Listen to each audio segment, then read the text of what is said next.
Welcome to our AAA Professional Institute. Today we shall be continuing with our class report writing, and the topic we are considering today is executive summary.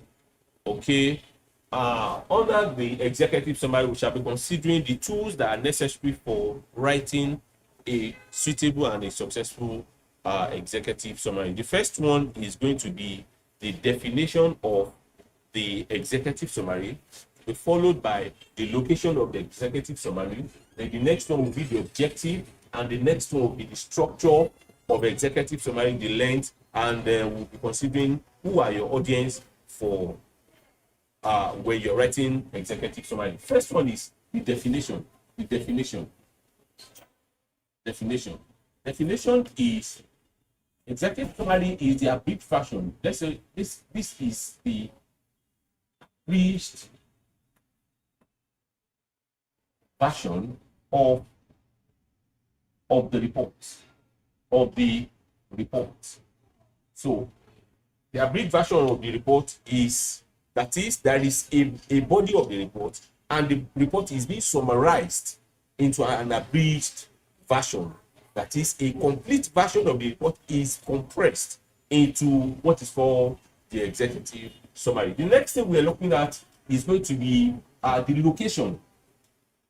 the location of executive summary.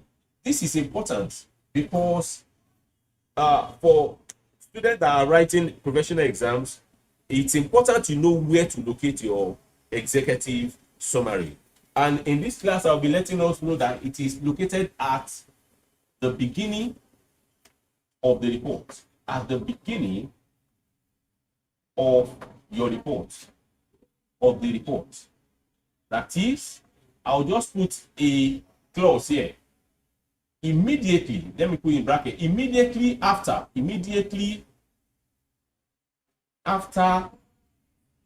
your cover page. Your executive summary is found immediately after your cover page. Okay, the next thing we're looking at is, what is the objective? Why do we create executive summary? What is the objective, or the one you call purpose? Okay, the objective are in different ways. It can be for approval purposes. It can be for what? Approval purposes.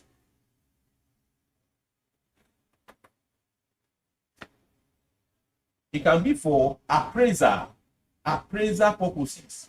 Appraiser purposes. It can be for recommendation purposes,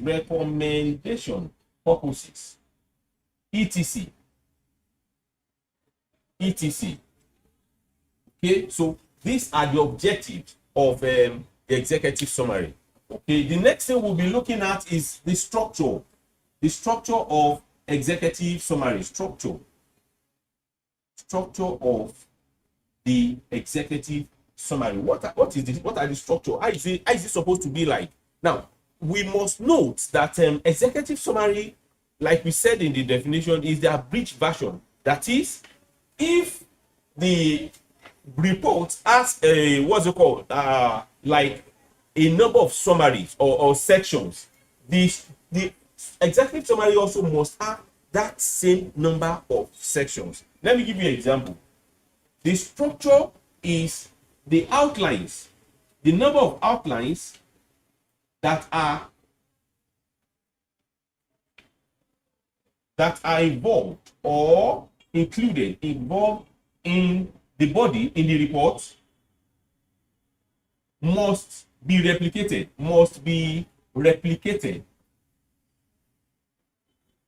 in the executive summary.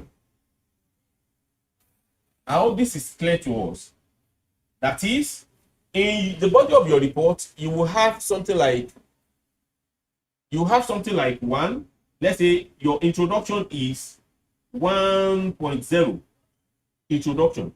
This is an example. For example, if your introduction is 1.0 in your report, then under your executive summary, it is likely to be something like 1.1.0, something like this. Okay, if you have introduction, you have the body of the report, which is, let's say, revenue. You have cost.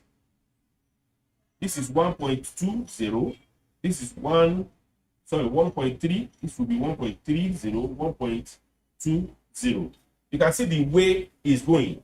And the structure is a function of the structure. Please note that the structure of your executive summary is a function of the request, the requirement that is being given to you. Now this is clear. It is a function of the request or the requirement that's been given to you. Okay.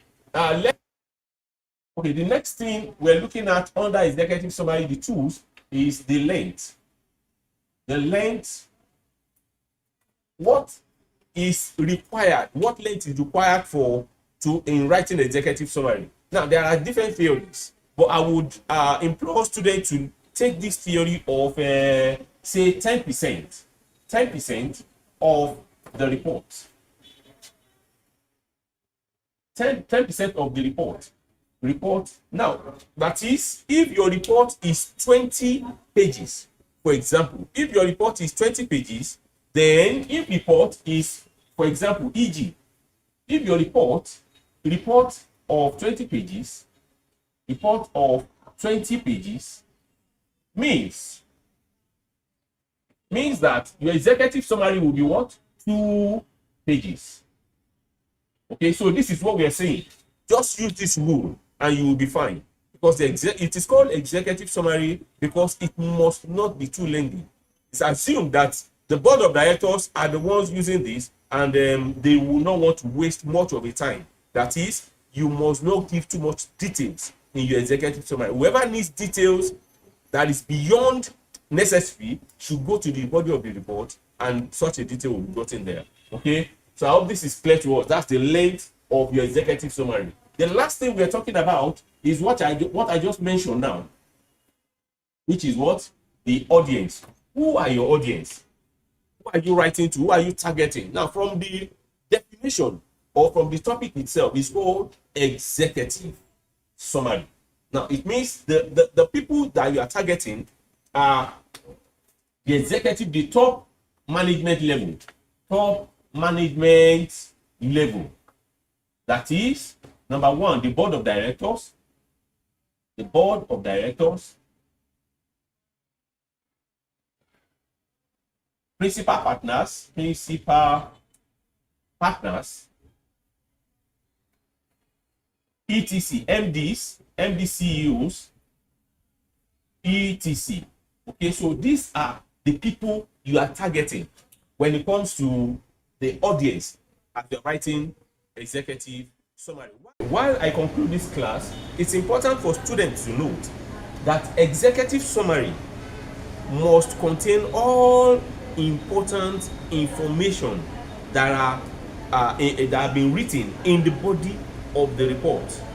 That is, executive summary must be able to stand, let me write it in capital letter, stand alone. This is important for us to know because it's assumed that the executive or the top level management may not necessarily go through your report. They should be able to get all the information they needed in the executive summary, and that is the major reason why we have to bring this topic on board.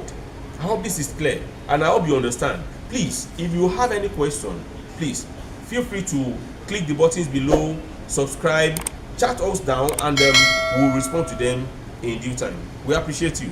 Thank you. See you in our next class. God bless you.